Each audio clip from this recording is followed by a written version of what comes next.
So it is amazing to speak today with Mike Reilly, race announcer, author, podcast host. The list goes on. Also known as the voice of Ironman. Mike, how are you? I am fantastic, Gary. How are you today? I'm good.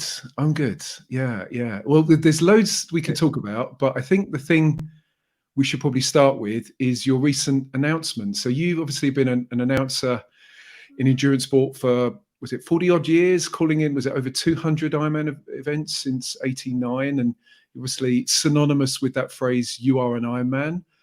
You've made this an announcement about yourself. So how does it feel to step back from this role that you've personified, I suppose, for so long? I, some days I go, all right, I get to do this next year. Other days I go, well, this weekend in July, I'm always in Lake Placid for the last 23 years. What's it going to be like during that weekend? Or more importantly, what's it going to be like during Kona next October? I said to my wife the other day, I think during Ironman Hawaii, we got to go somewhere where maybe there isn't phones or anything, go climb a mountain and stay up there. So it's really tough to put into words how it feels, but because the emotions and the feelings are just running through me like a river right now. Yeah, yeah. It Because just, it looked like you were kind of not necessarily holding back the tears, but you looked like you were quite emotional in your announcement video. well, I was really emotional when I was thinking about what I was going to say. My son Andy does a lot of work with me, and he goes, "All right, you're going to do the video. You've got to touch on these points." And I go, "Yeah, I would do that. I would do that." So I did one take, and I sat there, and I forgot to mention something, and I go, oh. So I did another take and got through everything. But the second one, I don't know. I there was no notes in front of me, no nothing, and I just wanted to speak to everybody as if you and I, Gary, were having a one-on-one conversation about what I was doing. Yeah. And yeah, people say, "My gosh, you made me cry and stuff." And one guy sent me a message and said, "Now I know why you're wearing sunglasses. You were crying behind me." And I almost teared up when I talked about my family and my brothers and sisters, but I kind of held it together and just got through it.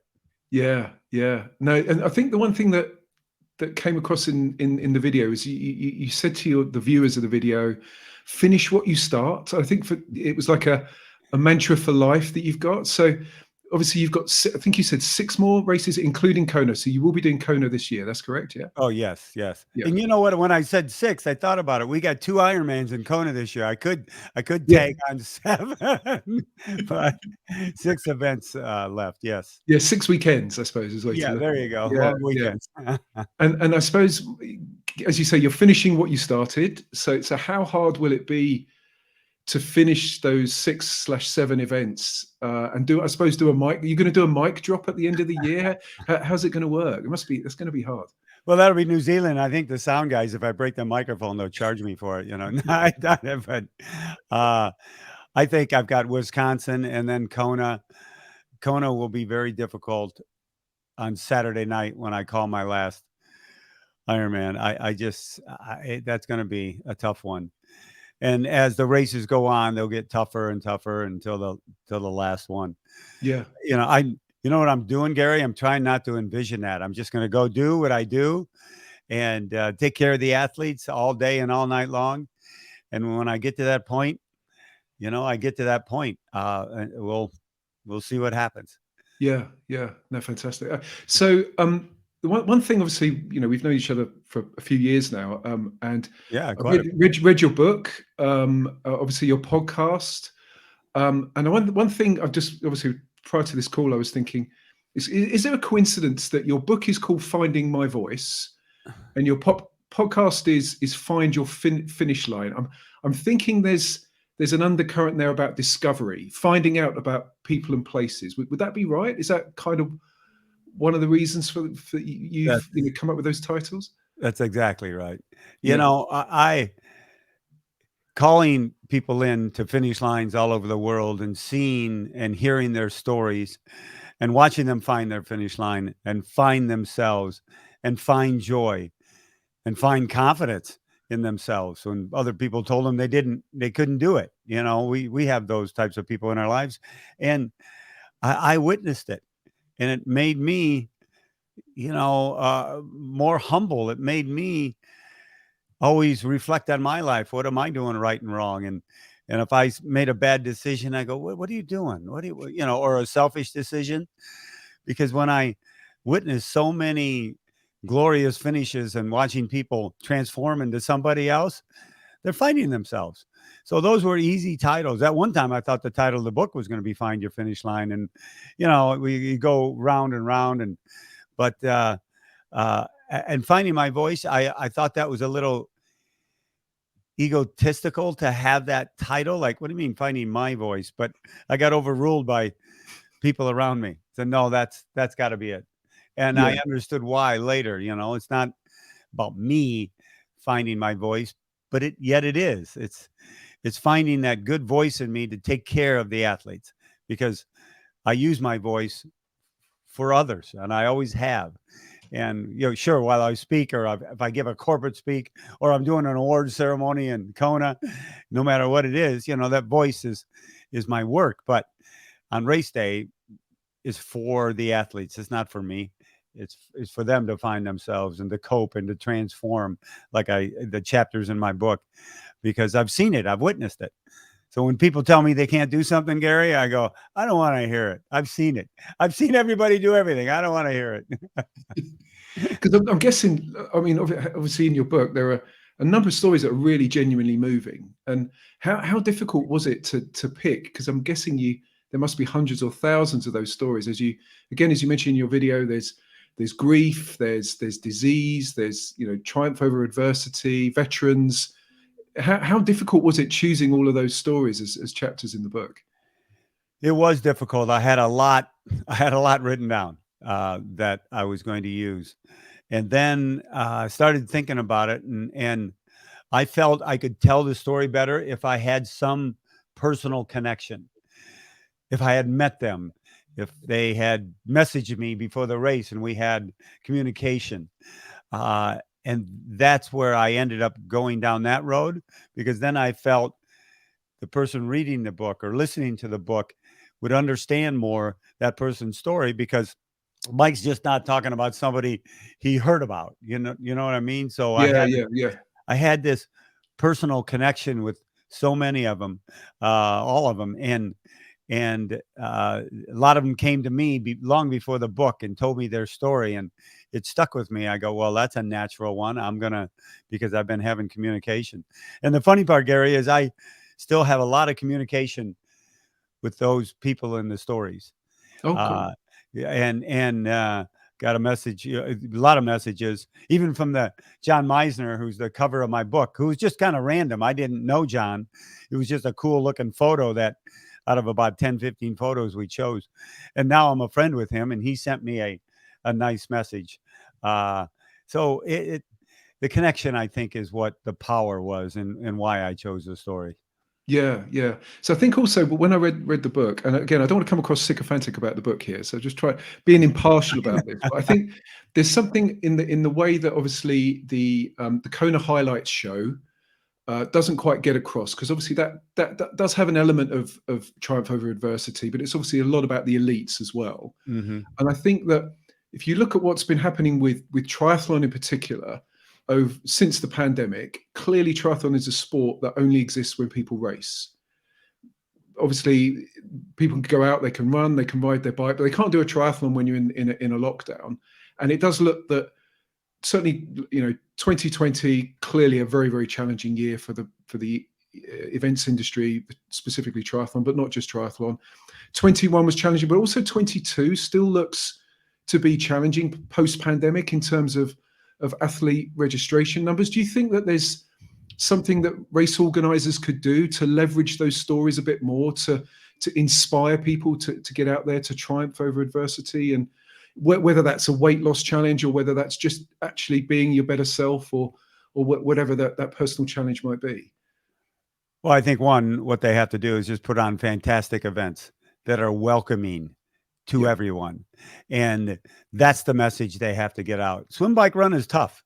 And when somebody hears about it for the first time, even a sprint triathlon, like, what, are you kidding me? I don't swim. I mean, that's usually the reaction. So yes, while I have had hundreds and hundreds of people tell me, and I'm not touting the book like you know, like we're talking about, tell me that they read the book and they got into triathlon. And every time I'm at a book signing, and let's say a woman comes up and she goes, "Oh, Mike, I've done 4 Ironmans," and her partner or spouse is standing behind, I go, "You know what? You need to read this book too. You'll understand what they're doing and going through." And I've had people come back and go, "Oh my gosh, I watched 20 triathlons. I was never going to do it, but now all of a sudden, 4 years later, I'm doing an Ironman." So I think what the sport needs to do is tell stories. A lot of the organizations are doing that, but they're really, remember, they've got to put on events, the operations of events. That's, as you know, monumental Yeah. to pull that off. And that's why people ask me, "Mike, how come you didn't write a book during the pandemic?" And I just couldn't.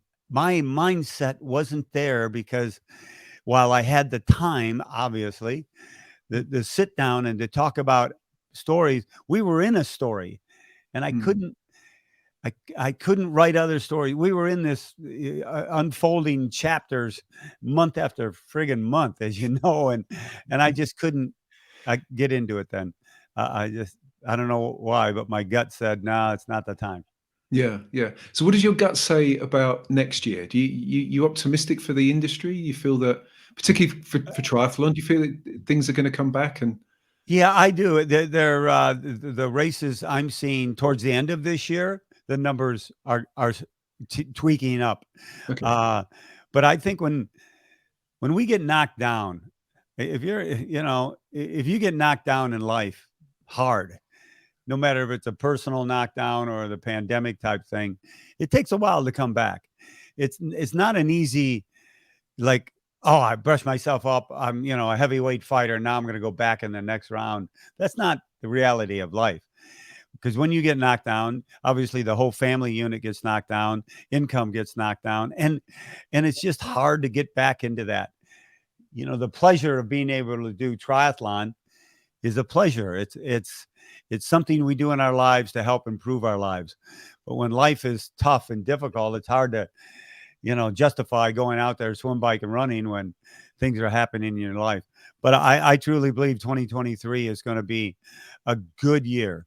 Will it be a great year? I don't know yet, but I think it's going to be a good year and set up the foundation for the next decade. I really do. And we've got different factions in the sport, and I think competition is good for everybody. It changes people's ways of thinking. And when I was, as you know, at the Active Network, we were the first ones to do online registration, and we were proud of ourselves. And all of a sudden, a lot of people came into the game. And as the head of sales, I go, what are you all worrying about? This will make you tougher, stronger. Your competition is where you learn. And so I think triathlon's in the same boat, and they're going to get stronger. It's going to Yeah. get stronger. Yeah, and what about you? So what's your plan? So you do the mic drop in New Zealand. You have a bit of a shed a few tears behind your glasses. What apart from having a break, what plans have you got for next year? I've got plans to be able to set my own schedule, to travel when I want, to if all of a sudden there's a little league baseball game next spring with my grandson and I see the schedule, that schedule is going to dictate my schedule. Even for my wife and I, well, we're not going to travel then because we don't want to miss a game, And then when there's a break, we'll go somewhere and do something. We've got a lot of friends that travel and or just stay home and have parties. So that's easy for me to say now that I can set that all up. When those race dates come, that'll be the difficult time. I've always gone to Texas and there. I've always gone to New Zealand in March. I've always, for the last 20, 25 years, 30 years. So that change will be. And then it's funny. My wife said, she goes, "So you're going to be around all the time." I go, "Oh, say, well, I can make some boys trips. I can go visit Gary in the UK. I can, and take my bike and go. And I love riding, as you know, and and I'll do a lot of that. Maybe jump into some great century rides or some stuff I've always wanted to do but never had a chance. Yeah. But it'll be tough to fill the time, and I just got to play the mental game of I've done something for so long to not do it. I don't want to think, if this sounds right, any less of me. I want to be able to keep moving forward. And, I'm going to do the podcast. I'll still be involved with triathlon. I'm involved with Curad Active Ice, a big sponsor of the sport. And I'll still be involved. I'll still be involved with the sport. There's no doubt. Well, that's good for everybody's perspective. Oh, thanks. I'm guessing you got a lot of air miles to use up though. A lot of what? Air miles. Yeah. Oh my gosh, it's stupid. I mean, every time, now when you walk, because I've always been one airline guy, and you walk in and they're, "Hi, Mr. Reilly." I'm traveling way too much. This is ridiculous. They know my name when I get on the plane. So yeah, I do. Splendid. Well, just keep doing everything you're doing. The podcast is great, obviously, and thanks for everything. Thanks for your time, and wishing you all the best in the future. Well, Gary, you've always. When we first met, TBI, Triathlon Business International, wasn't it? Yeah, at the conference, and I've always read everything you've done, and you know what, the communication in our sport needs to stay there. It needs to be out front. We need to know what's happening, and I think that keeps everybody strong and not to walk away from the sport. But you're right, telling stories and letting people know there's others out there that have overcome some amazing odds. And so that bleeds into everybody else. Like, I can do this because she can do it. I can do it because he can do it. And I love that about our sport. And you are a proponent of that. And thank you very much. Oh, no. Oh, thanks very much. You didn't need to say that. It's very, very kind of you. Well, you just keep making those stories yourself and telling those stories through your podcast and everything. And thanks ever so much for your time. And it's been a pleasure as always. And yeah, look forward to keeping in touch. Well, thanks, Gary. And if I all of a sudden show up at the door with my bike, don't turn me away. Okay. I definitely won't. I look forward to that ride. I know that. I know. I go, you're going to say to your wife, "Sorry, Mike's here. I got to go for a lot of rides." Yeah, definitely. That's a deal. That's a deal. Thanks, Splendid. Gary. Thanks again. Cheers. Thank you. All right. Aloha. Aloha.